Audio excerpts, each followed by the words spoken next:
Përshëndetje të dashur miq dhe mirë se erdhët në kuzhinën time. Për sot ju kam sjellë drekën tonë të preferuar, por sigurisht mund ta gatuani edhe për darkë. Me këtë recetë të dashur miq, në përgjithësi mund të luani pak me përbërësit. Të shtoni apo të hiqni diçka tjetër, do ju tregoj edhe gjatë videos. Del shumë e mirë me përbërës që të gjithë i pëlqejnë. Le të vazhdojmë së bashku me përgatitjen. Unë tashmë të dashur miq që kam zier patatet dhe karotat, që videoa të dali sa më e shkurtër, nuk ishte nevojshme. Janë 1 kg patate të qeruara. I kam hedhur në një tenxhere, i kam mbuluar me ujë, kam shtuar gjys lugë gjelle me krip dhe i kam zier për afërsisht 20 minuta.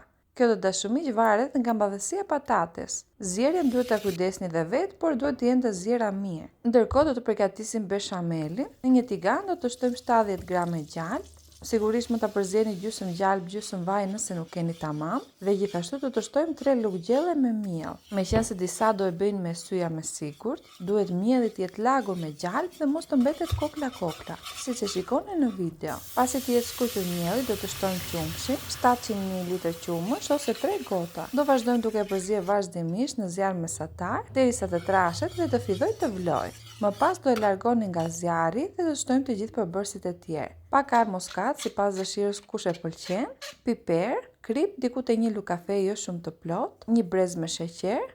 Kripën të dashur miq do e kujdesni dhe vetë. Do provoni dhe patatet sa krip kanë marrë gjatë zierjes, një vezë të plot dhe do të trazoj me shpejtësi që mos të piqet në moment. Dhe kështu do hapet e gjithë veza.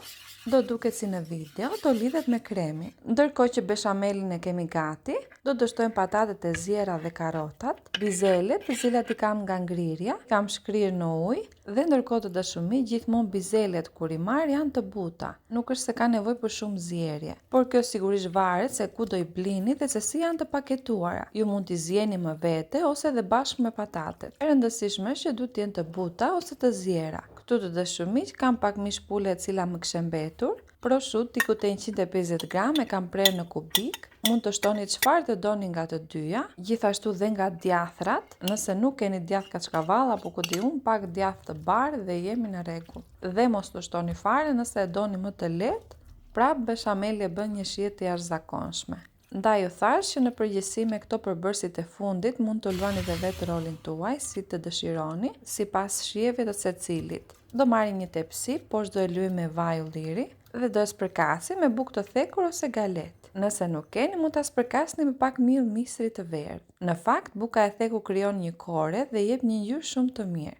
Ndaj dhe i kam shtuar dhe përsipër. Nëse nuk do i shtoni sipër bukë të thekur, e do pak djathtë që të marrë një ngjyrë të bukur. E hapim mirë në tepsi, e shtrojmë me një shpatull dhe do hapim avash avash diku te 2 lugë gjelle me galet. Nuk ka problem nëse është pak më zbardhur galeta që do të përdorni, sepse varet nga paketimi. Hedhim pak vaj ulliri sipër që të marrë ngjyrë dhe vazhdojmë me pjekjen. Pjekim në furrë të parangrohur në 180 gradë për afërsisht 55 minuta.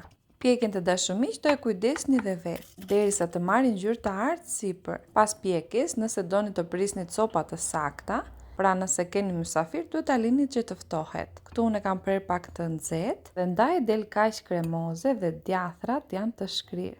Për ata që do e provoj, punë të mbarë dhe ju bëf të mirë. Gjithë të mirat, bashkë mirë dëgjofshim në recetën e radhës.